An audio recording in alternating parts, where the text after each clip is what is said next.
तो जो हमारा चैप्टर है वो है पीपल एज रिसोर्स। ये हमारी इकोनॉमिक्स का सेकंड चैप्टर है। ठीक है, सबसे पहले हम समझेंगे बेटा कि पीपल एज रिसोर्स का मतलब क्या होता है। उससे पहले मैं पीपल की बात करूँ तो पीपल मतलब लोग होते हैं और रिसोर्स मतलब संसाधन। संसाधन मतलब ऐसा कोई भी चीज़ जो आपके लिए यूजफुल हो, ऐसी कोई भी चीज़ जिसका आप इस्तेमाल करो और आपके लिए वो चीज़ यूजफुल बने, तो वो रिसोर्स कहलाती है। तो यहाँ टॉपिक है पीपल एज रिसोर्स, मतलब मानव संसाधन। ठीक है ना, मतलब मानव के द्वारा बनाया हुआ संसाधन नहीं, इंसान को एक संसाधन बोला कि इंसान एक, जैसे एक मशीन होती है, मशीन का इस्तेमाल होता है, वैसे एक इंसान है, उसका ऐसा क्या इस्तेमाल करेंगे कि वो हमें एक रिसोर्स बना के देगा, वो हमें एक रिसोर्स बन के नजर आएगा। तो आपको बोलता है पीपल एज रिसोर्स एक तरीका है जहां पर आप लोगों की, एक देश में जो लोग होते हैं उनकी वर्किंग पीपल्स के बारे में बता सकते हो, किस तरीके से वो कितना प्रोडक्टिव काम करते हैं और कितनी उनकी काबिलियत है। अगर एक देश में, उसके जो देश में लोग हैं, वो लोग अच्छा काम करते हैं, अच्छा प्रोडक्टिव काम करते हैं, या उनके पास काबिलियत, एबिलिटीज ज़्यादा अच्छी है, तो हम उसे कहेंगे कि ये इस देश का जो मानव संसाधन है, पीपल जो है, वो एक अच्छा रिसोर्स है, क्योंकि वो एक अच्छा प्रोडक्शन करके देता है, अच्छा चीज़ों को बनाता है और उनकी काबिलियत ज़्यादा है। ठीक है, इस चैप्टर में हम ये पढ़ेंगे कि हमारी जो पॉपुलेशन होती है देश की, वो बर्डन नहीं होती है, लेकिन वो एक वैल्यूएबल असेट्स बन सकती है। मतलब हमारा जो देश है उसमें जो लोग हैं, वो सिर्फ बोझ नहीं है, वो एक बहुत अच्छा संसाधन बन सकता है, वो हमारे देश के काम आ सकते हैं। हम ये समझेंगे कि अगर आप एक इंसान को प्रॉपर एजुकेशन दोगे, अच्छा हेल्थ केयर दोगे, अच्छी स्किल्स दोगे, तो वो आपके देश के विकास में मदद करेगा, वो आपके देश में विकास लाने की कोशिश करेगा, वो इसकी देश की इकोनॉमी को आगे बढ़ाने में मदद करेगा। जैसे कि ज़मीन, कैपिटल, पूंजी मशीन होती थी, या ह्यूमन बींग्स जो है, ये भी एक इम्पॉर्टेंट रिसोर्स है। जैसे लैंड, कैपिटल, मशीन है, वैसे ही ह्यूमन भी एक इम्पॉर्टेंट रिसोर्स है। अगर उन्हें अच्छे से ट्रेन किया जाए तो वो और प्रोडक्टिव हो सकते हैं। जैसे आपको पता है, अगर खेती अच्छी करनी है, मिट्टी ज़्यादा अच्छी होनी चाहिए, मिट्टी अच्छी नहीं है, उसमें खाद डाल दो, उर्वरक डाल दो, अच्छी खेती होगी। वैसे एक इंसान है, अगर इंसान को आप चाहते हो बेटर इस्तेमाल करना, तो आप उसको एजुकेशन दो, अच्छी उसकी हेल्थ रखो, अच्छी उसको स्किल्स दो, ताकि वो इस देश के लिए कुछ कर सके, जिससे देश आगे बढ़े। तो वो इंसान इस देश का क्या है, रिसोर्स है। समझ रहे हो। इस चैप्टर में हम समझेंगे कि कैसे हम इन्वेस्ट करते हैं ह्यूमन कैपिटल में, मतलब इंसान की कैपिटल, इंसान मानव पूंजी। अभी ह्यूमन कैपिटल क्या होती है बेटा, जैसे अगर एक इंसान है, तो उस इंसान की मैं अगर पढ़ाई में खर्चा कर रहा हूँ, मैं उसकी हेल्थ अच्छी कर रहा हूँ, मैं उसको अच्छे से अच्छे स्किल्स दे रहा हूँ, तो इसका मतलब मैं उसकी जो ह्यूमन है, इंसान है, उसकी पूंजी अच्छी कर रहा हूँ, या फिर उसकी ह्यूमन पूंजी में पैसा लगा रहा हूँ। जैसे मान लो आपको एक बिजनेस चलाना है, तो आप मशीनें खरीदोगे, बढ़िया सा बिजनेस चलाओगे, फैक्ट्री खोलोगे, फिजिकल कैपिटल। लेकिन अगर आप अपने घर में, माँ बाप अपने बच्चों को अच्छी शिक्षा देते हैं, अच्छा एजुकेशन देते हैं, अच्छी जगह कोचिंग लगाते हैं, अच्छी जगह अच्छी अच्छी पढ़ाई कराते हैं, अच्छे स्कूल में एडमिशन कराते हैं, सब चीज़ें अच्छे से प्रोवाइड करते हैं, इसका मतलब वो पैसा कहाँ लगा रहे हैं, कहाँ इन्वेस्ट कर रहे हैं, ह्यूमन कैपिटल। ठीक है, जिससे अगर अच्छा पैसा लगाओगे तो वो अच्छा पढ़ लिख के बैठेगा, इसका मतलब वो कल को अच्छा पैसा कमा के देगा, जिससे आपका घर भी अच्छा होगा और देश भी अच्छा चलेगा। बाकी ये हमें ये डिफरेंस भी बताता है कि कैसे एक प्रोडक्टिव और नॉन प्रोडक्टिव पीपल दिखाई देते हैं, फर्क कैसे। अगर एक अच्छे इंसान को पढ़ाई लिखाई अच्छी दोगे तो वो अच्छा प्रोडक्टिव होगा, कम पढ़ा लिखा होगा कम अच्छा प्रोडक्टिव होगा। और वो एजुकेशन का रोल भी हाईलाइट करते हैं कि क्या एजुकेशन का रोल रह जाता है, क्या हेल्थ का रोल रह जाता है, क्या एम्प्लॉयमेंट का रोल रह जाता है, और कैसे उसको स्किल्स को आप डेवलप कर सकते हो, जिससे वो उसकी देश की आबादी एक वैल्यूएबल रिसोर्स में कन्वर्ट हो सके। तो अब हम स्टार्ट करते हैं, what is people as resource. People as resource क्या है, तो आपको कहता है यूजुअली जब भी हम हमारे देश की आबादी के बारे में बात करते हैं, तो हम सोचते हैं हमारे देश में कितने लोग हैं, उसका मतलब हम सोचते हैं कि ये एक बर्डन है, जितने देश में ज़्यादा लोग उतना बर्डन है।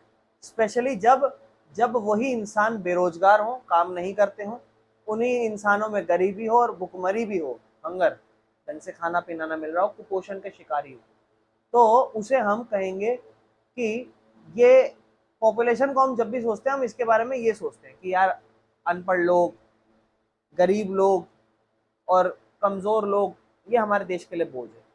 लेकिन हमें ये सोचना चाहिए कि अगर हम इन्हीं लोगों को एज अ रिसोर्स, इन्हीं को अपना फायदा देखें, ना कि बोझ देखें, इन्हीं को एज अ फायदा देखें, तो हमारे देश के लिए बहुत बढ़िया चीज़ है। वो कैसे फायदा कैसे देख सकते हो?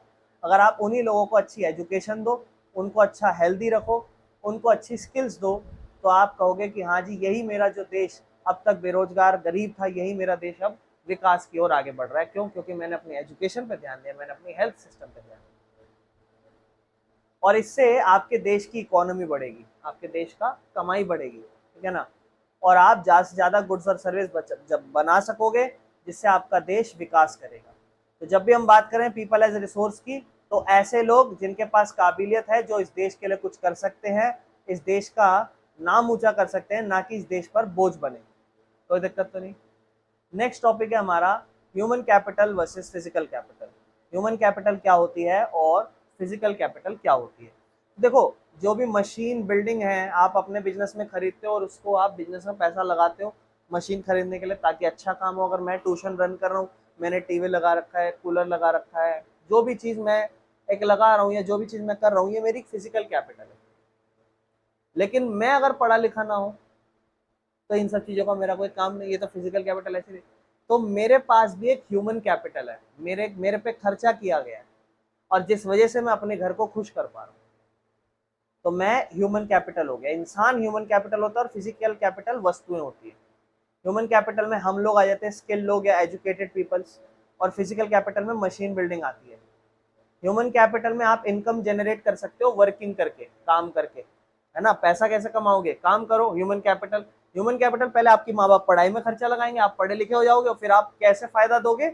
कमा के। लेकिन मशीनों में क्या होगा? मशीनों को आप खरीदोगे, भी मशीन से आप चीजें बनाओगे, तब वो आपको पैसा कमा के दिलाएगी। तो वही वो आपकी मदद करता है प्रोडक्शन में। एग्जाम्पल, एक ट्रेन टीचर या डॉक्टर, और वहां पे एक ट्रैक्टर या फिर एक कंप्यूटर। कोई दिक्कत इसमें? समझ में आ रहा है?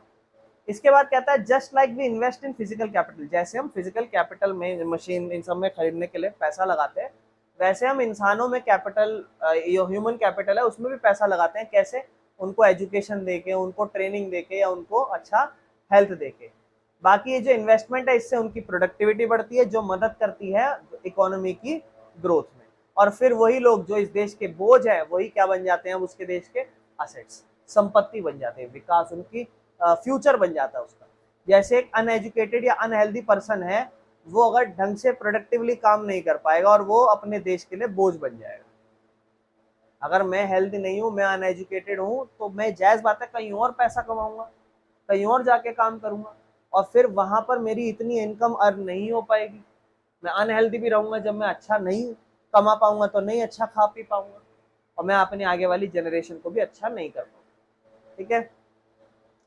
लेकिन अगर वही इंसान पर एजुकेटेड हो, अच्छी हेल्थ हो, तो वो अच्छा बिजनेस कर सकता है, जॉब कर सकता है, और वो अब इस देश के लिए एसेट्स या संसाधन बन गया है। क्यों? क्योंकि अब वो देश में अच्छा कमा रहा है, ज्यादा कमा रहा है, ग्रो करेगा देश, उसकी कमाई से आगे बढ़ेगा, ज्यादा से ज्यादा खर्चा होगा, हेल्थ अच्छी रहेगी।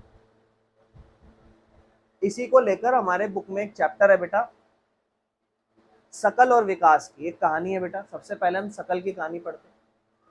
सकल एक जवान लड़का था, गांव में रहता था, गरीब फैमिली से आता था, विकास की तरह ही। लेकिन उसकी लाइफ बहुत ज़्यादा बदल गई। कैसे? उसको एक अच्छा सपोर्ट मिला, अच्छा डिसीजन उसके लिए लिया गया। सकल को स्कूल भेजा गया, उसने मेहनत से पढ़ाई करी, अच्छी एजुकेशन ली, प्रोफेशनल कंप्यूटर कोर्स ज्वाइन करा, और इससे वो एजुकेटेड और स्किल्ड हो गया। इसके बाद उसने एम्प्लॉयमेंट ली और इनकम लिया। कैसे? अब उसकी पढ़ाई हो गई, तो उसको अच्छी जॉब मिल गई प्राइवेट कंपनी में, अच्छा पैसा कमाने लग गया, और एक खुशहाल रिस्पेक्टेबल लाइफ हो गई। लेकिन सकल की लाइफ सक्सेसफुल कैसे हुई? क्योंकि उसके पेरेंट्स ने उसके एजुकेशन पे पैसा लगाया, उसको प्रॉपर हेल्थ सिस्टम दिया, ठीक है ना। वो अपनी स्किल्स का इस्तेमाल करके नौकरी ले पाया, और वो एक प्रोडक्टिव ह्यूमन रिसोर्स बन गया, मानव संसाधन बन गया। मानव संसाधन ऐसा संसाधन जो मानव हो, इंसान। क्या आप संसाधन हो? क्या आप अपने देश को काम आओगे? बिल्कुल। आप अच्छा पढ़ोगे, अच्छा लिखोगे, देश के काम आओगे। तो वो एक अच्छा मानव संसाधन बना। ये स्टोरी हमें क्या बताती है कि एजुकेशन, स्किल्स और गुड हेल्थ दोगे तो इंसान की जिंदगी बदल सकती है। एक कंट्री ज्यादा ग्रो करेगी अगर सकल जैसे एजुकेटेड लोग या प्रोडक्टिव लोग होंगे, ठीक है ना। बाकी इन्वेस्टमेंट करोगे ह्यूमन कैपिटल में, जैसे सकल के पढ़ाई में पैसा लगाया, तो वो लंबे समय के लिए फायदा भी देता है एक देश को। बाकी ये स्टोरी हमें एक्सप्लेन करती है कैसे एजुकेशन और हेल्थ लाइफ बदल देती है लोगों की। लेकिन अगर हम विलास की स्टोरी पढ़ें तो विलास एक जवान लड़का है, गाँव में रहता है, सेम उसी गाँव में, और उसकी फैमिली बहुत गरीब है। उसकी लाइफ बहुत ज़्यादा बदल गई। क्यों? क्योंकि उसको ज़्यादा एजुकेशन हेल्थ केयर नहीं मिली, वो स्कूल नहीं जा पाया, उसके पिताजी बीमार पड़े थे, मर गए। अब उसको घर पे ही अपने घर की देखभाल करनी होती थी, उसको कभी मौका नहीं मिला स्कूल जाने का। जब स्कूल जाने का मौका नहीं मिला तो वो खुद से भी हेल्दी नहीं था, पैसा ही नहीं, गरीबी आ गई ना, तो अब वो बीमार पड़ने लग जाता था। मेडिकल सिस्टम नहीं था इतना अच्छा, तो हेल्थ वाइज भी ध्यान नहीं दिया गया उसकी। बाकी वो बेचारा अनएजुकेटेड और अनट्रेंड रह गया, तो अच्छी नौकरी नहीं मिली, एक कैजुअल वर्कर रह गया, छोटा ही कमाता था, अनएम्प्लॉयड रहता था ज़्यादातर। तो उसकी लाइफ बड़ी मुश्किल हो गई और वो गरीबी में स्ट्रगल करने लगा। उसकी लाइफ में गलत क्या हुआ, उसको एजुकेशन नहीं मिली, अपने आप पुअर हेल्थ हो गई, फिर स्किल्स नहीं थी और अनएम्प्लॉयड रह गया वो। कोई दिक्कत समझ में आया यहाँ तक? आगे चलें। कहता है इकोनॉमिक एक्टिविटीज बताओ आदमी और औरत के द्वारा। मतलब बेटा पहले आपको समझना इकोनॉमिक एक्टिविटीज क्या होती है। बेटा ऐसा कोई भी काम जो आप अपने देश में कर रहे हो जिससे आप पैसा कमा रहे हो, यानी कि मैं अगर आपको आज ट्यूशन पढ़ा रहा हूँ तो मैं पैसा कमा रहा हूँ, इसका मतलब ये एक इकोनॉमिक एक्टिविटी है, कोई दिक्कत। लेकिन यही काम अगर मैं मेरे किसी छोटे भाई या किसी को पढ़ाऊँ एक छोटे से क्वेश्चन समझाने के लिए, तो वो पैसा नहीं मांगूंगा मैं, तो वो इकोनॉमिक एक्टिविटी नहीं है। तो बेटा आदमी और औरत इकोनॉमिक एक्टिविटी क्या करते हैं, पहले देखो इकोनॉमिक एक्टिविटी समझाई गई है। इकोनॉमिक एक्टिविटी कोई भी काम किया जाए पैसा कमाने के लिए, या कोई भी गुड्स और सर्विस बनाई जाए पैसा कमाने के लिए। जैसे फार्मिंग कर लो, खेती बाड़ी, पढ़ाई करा दो, टीचिंग, कैब ड्राइविंग, कैब चला लो, गुड्स बेच दो, बिजनेस चलाओ, फैक्ट्री में काम करो, ऑफिस में काम करो, ये ठीक है। अगर एक इंसान कुछ काम कर रहा है और उसे कुछ पैसा मिल रहा है तो इसका मतलब वो इकोनॉमी में कुछ ना कुछ कंट्रीब्यूट कर रहा है। क्योंकि बेटा ध्यान रखना, जो भी काम आप करो पैसा कमाओ, और उससे आपकी देखो, आपका जो कंट्री होता है ना, वो इकोनॉमी कैसे कैलकुलेट करता है, ये देखता है कि हर इंसान कितना कमा रहा है, उन सबको जोड़ता है, बताता है हमारा इतना कमाई है, पूरे देश का देख लो इतना इतना पैसा हम कमाते हैं। तो ये हमारे देश की बेटा क्या है, कमाई, और ये हमारे देश की इकोनॉमी को आगे बढ़ाता है, और यही हमारी इकोनॉमिक एक्टिविटी कहलाती है। क्यों? क्योंकि हम पैसा कमा रहे हैं, पैसा आ रहा है हमारे देश के अंदर, हमारी कमाई लिखी जा रही है, आगे बढ़ रहे हैं।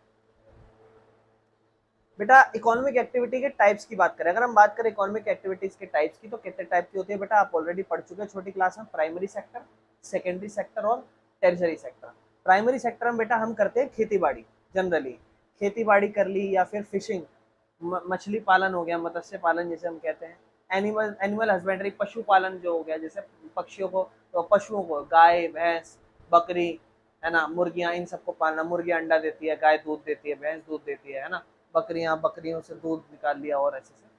तो बेटा इसके बाद फॉरेस्ट्री, जंगल, वो भी प्राइमरी में आता है, खेती बाड़ी।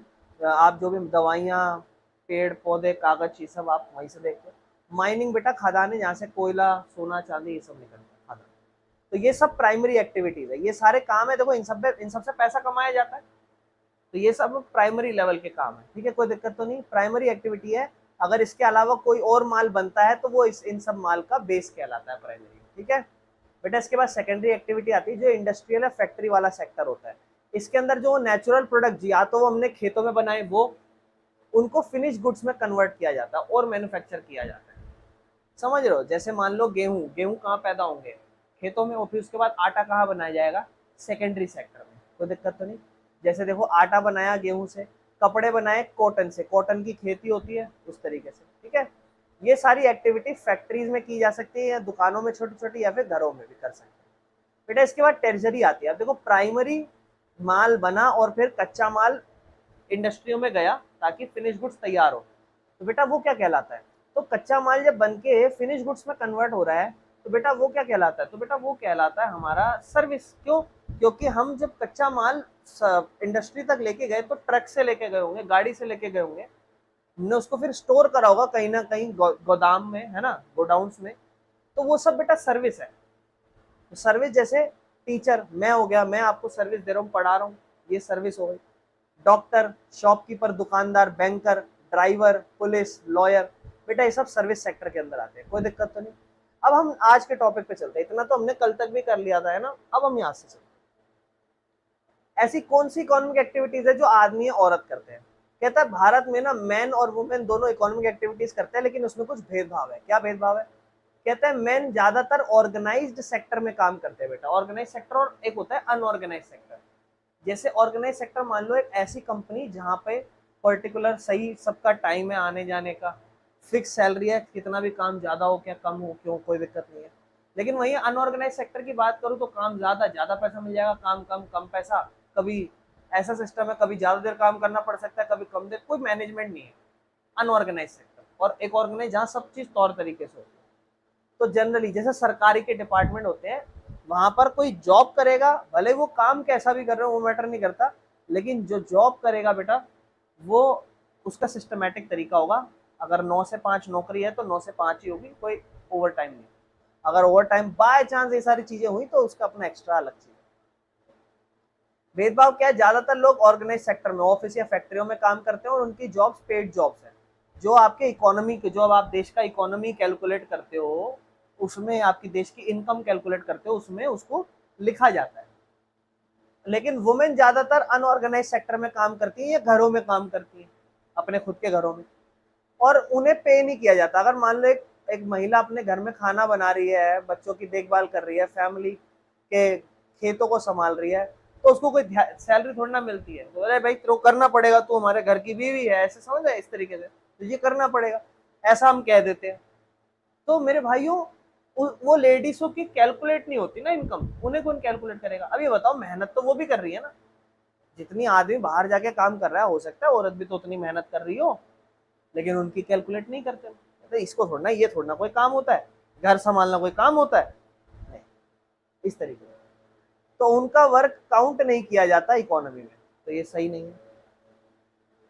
बाकी एक इंपॉर्टेंट नोट है, कहता है बहुत सारी औरतें ऐसी हैं जो आदमियों से ज्यादा काम करती है, ज्यादातर गांव के इलाकों में, लेकिन वो अनऑर्गेनाइज, उनको आज तक रिकॉग्नाइज ही नहीं किया गया, पता ही नहीं लगाया गया, ध्यान ही नहीं दिया इसको, इसीलिए दे आर नॉट पेड, उन्हें पे नहीं किया जाता, उन्हें डोमेस्टिक या फैमिली हेल्प मांगा जाता है। कहते हैं ये तो घर बार की मदद कराना कोई काम होता है, और उन्हें तो नेशनल इनकम में लिखा नहीं जाता। जब एक देश की पूरी इनकम लिखी जाती है ना, पूरा देश का हर एक इंसान कितना मिलकर कमा रहा है, वो काम को तो कभी कैलकुलेट ही नहीं किया जाता, भले वो कर रही है वो काम। बाकी कहता है दो कैटेगरी है इकोनॉमिक एक्टिविटी की। कहता है आपकी इकोनॉमिक एक्टिविटी ना उसकी दो कैटेगरी है, एक है मार्केट एक्टिविटी और एक है नॉन मार्केट एक्टिविटी। मतलब अब जो हम इकोनॉमिक एक्टिविटी पैसा कमा रहे हैं वो दो तरीके से कमा सकते हैं, एक मार्केट वाला काम करके और एक नॉन मार्केट काम करके। जैसे मार्केट एक्टिविटीज है बेटा इकोनॉमिक, मतलब ये ऐसी एक्टिविटी है जिसके अंदर पेमेंट और इनकम आती है। मतलब जैसे आपने कोई सेल करी, जैसे आपने एक शॉप में काम करा, खेती बाड़ी करी, हैंडीक्राफ्ट का सामान बनाया, इसके अंदर आपका खुद का आप प्रोडक्शन भी कर रहे हो ना, या खुद के लिए उगा रहे हो या बेचने के लिए, तो वो सब मार्केट एक्टिविटीज का पार्ट है। जैसे एक औरत घर बेच रही हो घर का बना हुआ अचार, या एक आदमी एक कार फैक्ट्री में काम कर रहा हो, या एक बच्चा ट्यूशन दे रहा हो और पैसा कमा रहा हो, तो ये सब क्या है बेटा, मार्केट एक्टिविटीज, इकोनॉमिक एक्टिविटीज है ये सब। मतलब इन सबसे पैसा आ रहा है। और नॉन इकोनॉमिक एक्टिविटी ऐसे काम जो पैसे के लिए नहीं की जा रहे, फैमिली के लिए या खुद के यूज के लिए। जैसे एक औरत अगर घर में खाना बनाए तो मेहनत तो कर रही ना, अगर वही होटल में ढाबे में बनाएगी तो उसको सैलरी नहीं मिलेगी क्या, मिलेगी, तो ये काम नहीं गिना जाता। फार्मर अपना घर का कंजम्पशन करने के लिए फूड उगा रहा है, ग्रो कर रहा है, ये नहीं कैलकुलेट किया जाता। या एक बच्चा परवाह कर रहा है अपने छोटे भाई की, होता है ना आजकल केयरिंग के भी पैसे होते हैं, डे केयर ये सब लगे हुए होते हैं, ये भी तो इंपॉर्टेंट है फैमिली सोसाइटी के लिए, लेकिन इसे इकोनॉमी में काउंट नहीं किया जाता। मेरे भाई इसका नेक्स्ट टॉपिक है क्वालिटी ऑफ पॉपुलेशन। जो हमारे यहाँ पे आबादी है उसकी क्वालिटी कैसी है। जैसे होता है ना एक प्रोडक्ट लेने जा रहे हो, बोलते इसकी क्वालिटी कैसे, आदमी औरत की क्वालिटी कैसे बताओ जरा। तो बोलता है क्वालिटी का मतलब प्रीवियस टॉपिक में हमने पढ़ा कि पीपल रिसोर्स हो सकता है अगर वो अच्छे से एजुकेटेड, हेल्दी हो, सब हो, है ना। लेकिन एक इंसान हाई क्वालिटी का ह्यूमन संसाधन कैसे बन सकता है, तो बोलता है ये ऐसे बन सकता है कि उसकी क्वालिटी जो है ना वो मैटर करती है कितना पढ़ा लिखा है, कितना अच्छा हेल्थ है, और क्या उसके पास स्किल सेट है। तो उसे हम कहेंगे ये ज्यादा अच्छा ह्यूमन रिसोर्स है, और दूसरे को कहेंगे ये कम अच्छा ह्यूमन रिसोर्स। कहता है क्वालिटी इंपॉर्टेंट क्यों होती है, तो बेटा क्वालिटी इंपॉर्टेंट इसलिए है, दो इंसान को ले लो, मान लो एक एजुकेटेड और ट्रेन है और एक अनएजुकेटेड और अनहेल्दी है, कौन ज्यादा अच्छा काम करेगा, कौन ज्यादा कमाएगा, तो आप बोलोगे भैया एजुकेटेड और हेल्दी इंसान, है ना, इस तरीके से। तो वर्क तेज करेगा, नई स्किल्स सीखेगा, ज्यादा कमाएगा, हमारे देश में ज्यादा विकास करना चाहेगा, है ना, इस तरीके से।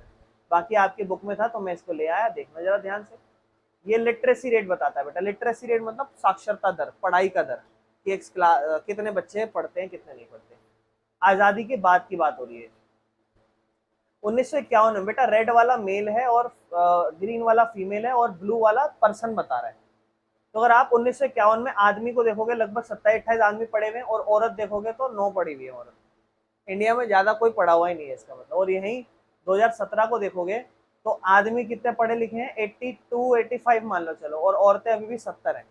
हालांकि 100 अगर औरतें हैं तो 100 में से 70 औरतें पढ़ी लिखी हैं, और आदमी भी अगर 100 पढ़े लिखे होने चाहिए तो 90 तो मान लो ऐसा कुछ पढ़े लिखे हैं इस तरीके। समझ रहे हो, क्लियर हो रही है मेरी बातें।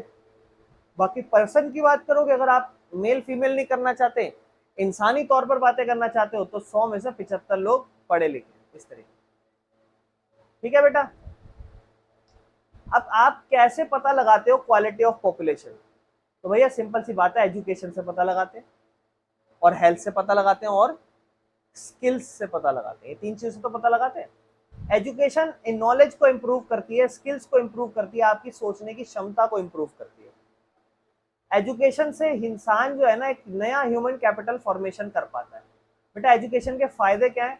एजुकेशन के फायदे क्या है कि इंसान ज्यादा प्रोडक्टिव है, ज्यादा चीजें बना सकता है, उसको और जॉब की अपॉर्चुनिटी मिल सकती है, पढ़ा लिखा है, अच्छा डिसीजन ले सकता है अपनी लाइफ के लिए भी, हर चीजों के लिए भी। गरीबी दूर हो सकती है, बेरोजगारी दूर हो सकती है, और हमारी नेशनल, हमारे देश का भी विकास होगा। बाकी इंडिया जो है गवर्नमेंट की, उसने कुछ प्रोग्राम भी लॉन्च करे हैं, जैसे सर्व शिक्षा अभियान SSA, जहां पर आप प्रोवाइड करते हो फ्री एजुकेशन हर बच्चे को, और एक मिड डे मील स्कीम चलाई थी, आपने छोटी क्लास में पढ़ा होगा कि लंच के टाइम पे हर बच्चों को खाना मिलता है। बाकी बेटा ये देखो एक डाटा है जो आपको इंस्टीट्यूशन बताता है हायर एजुकेशन के लिए। हायर एजुकेशन मतलब 6ठी से 12वीं तक की जो क्लासें होती है। 1950 से 51 में कितने कॉलेज थे? 750। कितनी यूनिवर्सिटीज हुआ करती थी? 30। और बच्चे 2,63,000 और 24,000 के आसपास टीचर हुआ करते थे। और 2022-23 में अगर हम आए तो कॉलेज हो गए हैं 47,000, यूनिवर्सिटीज बेटा 1,085 है, बच्चे 1 10 100 10,000 10,000 लाख 10 लाख करोड़ 41 करोड़ बच्चे हैं पढ़ने लिखने के लिए, और 15 लाख टीचर्स हैं। समझ रहे हो, ये एक रिपोर्ट है। दूसरा बेटा हेल्थ बहुत इंपॉर्टेंट है। एक हेल्दी पर्सन रोज काम कर सकता है, लंबा जी सकता है, और हमारी कंट्रीब्यूट कर सकता है इकोनॉमी में ज्यादा। एक हेल्दी पर्सन ज्यादा अच्छे से काम करेगा अगर उसके अंदर ज्यादा स्टेमिना होगा, ज्यादा वो अच्छा हेल्दी होगा। तो सिंपल सी बात है, आप ज्यादा अपने आप को स्वस्थ महसूस करोगे, ज्यादा काम करोगे, और उससे आप प्रोडक्शन ज्यादा करोगे, चीजें ज्यादा बनाओगे, रिड्यूस करोगे एब्सेंटिज्म, मतलब आप बीमारी बुखार उखार ये सब कम होगा, तो आप ज्यादा इंप्रूव करोगे, ज्यादा बेहतर रहोगे, बीमारियां कम होगी, और मेडिकल कॉस्ट भी बचेगा, बीमारियों में ज्यादा पैसा नहीं लगेगा आपका, और एक अच्छी क्वालिटी ऑफ लाइफ आएगी। और गवर्नमेंट ने इसी के लिए PHC प्राइमरी हेल्थ सेंटर खोल रखे हैं, और वैक्सीनेशन की भी स्कीम लगा रखी है, न्यूट्रिशन और बीमारियों को कंट्रोल करने के लिए भी ध्यान दिया है। बाकी बेटा इसका भी एक डाटा है 2015-16 का। हेल्थ वाइज कैसा है, तो देखो कितने PHC या CHC या SC हैं। तो 2019 में 1,78,000 थे, 2021 में 194 हो गए, 1,94,000। देखो आप 1,82,000 तो थे ही, फिर धीरे धीरे धीरे धीरे 2018 के बाद 2019 में देखो, फिर 2021 में देखो, ज्यादा कुछ एक्सट्रीम ग्रोथ नहीं देखी आपने, पर ठीक है फिर भी। डिस्पेंसरी और होटल हॉस्पिटल 29,000 थे, अब कुछ 36-37,000 के आसपास है। बाकी बेड्स की भी बात की गई है, पहले हॉस्पिटलों में इतने बेड्स हुआ करते थे 6 लाख के आसपास, अब 8 लाख के आसपास है। डॉक्टर्स का तो कोई डाटा ही नहीं है, अभी 41,000 थे, धीरे धीरे 63,000। बेटा ये देखो, ये आप कहोगे भैया बढ़ तो रही है, सही बात है, लेकिन आप आबादी पे भी तो फोकस करो, आबादी तो उससे ज्यादा बढ़ रही है ना। ये तो अपने हिसाब से सही बढ़ रहे हैं, कोई दिक्कत नहीं है, 41 के हिसाब से 63 अच्छा है, ठीक है, बट मेरे भाइयों आबादी ज्यादा बढ़ रही है हमारी, इसलिए एक बहुत बड़ी प्रॉब्लम है। नर्सेज बता रखे हैं देखो, और कितनी हो गई है अब, 1 करोड़ के आसपास बढ़ गई है। इसके बाद तीसरा बेटा, अच्छी ट्रेनिंग दो, अच्छी स्किल्स दो और डेवलपमेंट दो। जब इंसान को आप अच्छा वोकेशनल ट्रेनिंग जैसे कंप्यूटर कोर्स, इलेक्ट्रीशियन ट्रेनिंग दोगे या टेलरिंग दोगे, मतलब ये और भी बहुत सारी तो बेसिक सी बातें हैं, एक इंसान के पास पढ़ने के अलावा और भी स्किल्स हो जिससे वो और पैसा कमा सकता है, वो भी उसके पास होनी चाहिए, जिससे वो टेक्निकल एजुकेशन या अपनी स्किल को बढ़ा सकता है और उसकी ह्यूमन कैपिटल बढ़ जाएगी। बाकी लो क्वालिटी की पॉपुलेशन हो तो इससे एक प्रॉब्लम आती है। If the population is uneducated, unhealthy, unskilled, तो वो हमारे देश के लिए बोझ बन जाएगी, क्योंकि वो लोग अनएम्प्लॉयड ही रहेंगे, गरीबी और गिरती जाएगी और हमें दूसरों पर डिपेंड होना पड़ेगा और हमारी इकोनॉमिक ग्रोथ थोड़ी सी कम हो जाएगी। नेक्स्ट टॉपिक पे आते हैं बेटा, अनएम्प्लॉयमेंट। अनएम्प्लॉयमेंट आपकी बुक का लास्ट टॉपिक है। अनएम्प्लॉयमेंट मतलब बेरोजगारी। जब एक इंसान, पहले समझो अनएम्प्लॉयमेंट का मतलब क्या होता है। देखो अनएम्प्लॉयमेंट बेटा, जैसे मान लो आप हो, आप काम नहीं कर रहे, तो क्या मैं आप सबको अनएम्प्लॉयड कहूँ? नहीं। अनएम्प्लॉयड वो इंसान होता है जिस इंसान के पास काबिलियत हो काम करने की, लायक भी हो वो काम करने के लिए, लेकिन उसे नौकरियां नहीं मिल पा रही, तो वो बेरोजगार होता है। लेकिन एक इंसान, अब अभी ना इसमें भी डिफरेंट टाइप्स आ जाते हैं, ठीक है। तो वो हमारे इसमें ना सिर्फ दो टाइप के अनएम्प्लॉयमेंट है। पहले देखो, अनएम्प्लॉयमेंट जनरली किन लोगों के बीच में देखी जाती है? ज्यादातर एजुकेटेड यूथ, जवान पढ़ा लिखा बच्चा, और रूरल लेबर्स में। रूरल लेबर समझते हो? मतलब लेबर, लेबर गांव की लेबर, रूरल लेबर, जो जिनके पास मान लो स्किल्स या ट्रेनिंग ना हो। बट अनएम्प्लॉयमेंट क्या होता है? जब इंसान काम करना चाहता हो और वो इस जो भी वेज रेट है या जो भी रेट है काम करने के लिए, उसके लिए भी तैयार हो और उसको काम ना मिल पा रहा हो, मतलब वो इंसान तैयार है काम मिल जाए, वो 20,000 रुपए की सैलरी के लिए तैयार है, 10-15,000 की सैलरी के लिए तैयार है, बट वो काम नहीं करना चाह रहा, वो उसको मिल नहीं रहा काम। समझ रहे हो? अनएम्प्लॉयमेंट सीधे शब्दों में एक पर्सन काम करने के लिए तैयार है, लायक भी है, लेकिन उसे नौकरी नहीं मिल पा रही हो, तो अनएम्प्लॉयमेंट। कोई दिक्कत तो नहीं। लेकिन अनएम्प्लॉयमेंट के दो टाइप्स दे रखे हैं। सीजनल अनएम्प्लॉयमेंट, जैसे गांव में होता है ना, ये होती है जब उस इंसान के साथ जब सिर्फ सीजन का उसका काम हो, ठीक है ना। मतलब अगर एक सीजन है जिसमें वो काम कर पाता है, उसके बाद दूसरे सीजन में वो काम नहीं कर पाता, जैसे एसी के वर्कर मान लो। वैसे तो देखो अब गर्मियाँ 7-8 महीने तो रहती है, तो 7-8 महीने तक वो इंसान जो है एम्प्लॉयड रहेगा, 7-8 महीने तक वो एम्प्लॉयड रहेगा, बचे हुए 3-4 महीने वो अपने आप ही अनएम्प्लॉयड हो जाएगा बिकॉज ऑफ सीजन। ठीक है, जैसे कि गांव के इलाकों में खेती बाड़ी के टाइम खेती बाड़ी नहीं हुई तो इंसान क्या करते हैं, फिर अनएम्प्लॉयड रह जाते हैं, खाली बैठ, ठीक है, अनएम्प्लॉयड रह जाते हैं पूरे साल। एक होती है बेटा डिसगाइज्ड अनएम्प्लॉयमेंट। डिसगाइज्ड अनएम्प्लॉयमेंट मतलब ये ज्यादातर ऐसा हो गया, जैसे मान लो एक खेत है, इस खेत में से 5 लोग चाहिए काम करने के लिए और फैमिली मेंबर में 8 लोग हैं, 8 के 8 मिलके खेती कर रहे हैं। अगर वो 3 कहीं और जाके काम करें तो घर में और पैसा आएगा, और 5 जनों की जरूरत है, 5 जनों का भी काम हो पाएगा। डिसगाइज्ड अनएम्प्लॉयमेंट ये है लेकिन दिखती नहीं है, हिडन अनएम्प्लॉयमेंट है। कैसे? क्योंकि काम 8 के 8 कर रहे हैं खेती में, आप कहोगे भाई देखो पूरे 8 के 8 बंदे। अच्छा देखो, डिसगाइज्ड अनएम्प्लॉयमेंट ये उन लोगों के साथ है कि जैसे मान लो जितने लोग चाहिए उससे ज्यादा खेतों में काम कर रहे हैं, ठीक है। एग्रीकल्चर में ज्यादातर ये दिखाई देता है जहाँ फैमिली बेस्ड वर्क होता है। खेतों में बेचारे 5 लोगों का काम है, 8-8 लोग लगे पड़े। अरे वो 3 कहीं बाहर जाके कुछ और काम करेंगे तो और पैसा आएगा ना घर में। एग्जाम्पल, 5 लोग वर्क कर रहे हैं लेकिन 3 की जरूरत है, तो 2 एक्चुअली में क्या कहलाएंगे? अनएम्प्लॉयड। लेकिन वो बोला अरे हम कहाँ से अनएम्प्लॉयड है, हम तो काम कर रहे हैं। बोले भाई इसमें करने के लिए 3 लोगों की जरूरत है, तुम 2 एक्स्ट्रा क्यों लगे हो? तो वो दूसरा पता क्या कहेगा, मैं नहीं हूं, ये है, मैं ज्यादा काम करता हूँ। ऐसे नहीं, फिर तो फिर ऐसे नहीं, समझ रहे हो? They are working but not adding anything to the production. काम तो कर रहे हैं वो, पर वो कुछ कुछ बन नहीं रहा। ये अनएम्प्लॉयड डिसगाइज्ड इसलिए कहा जाता है कि नजर तो आ रहा है काम कर रहे हैं लेकिन उनका योगदान शून्य है, जीरो है। बाकी अनएम्प्लॉयमेंट अगर गांव के इलाकों में बात करें तो कहता है शहर में, अर्बन मतलब शहर के इलाकों में।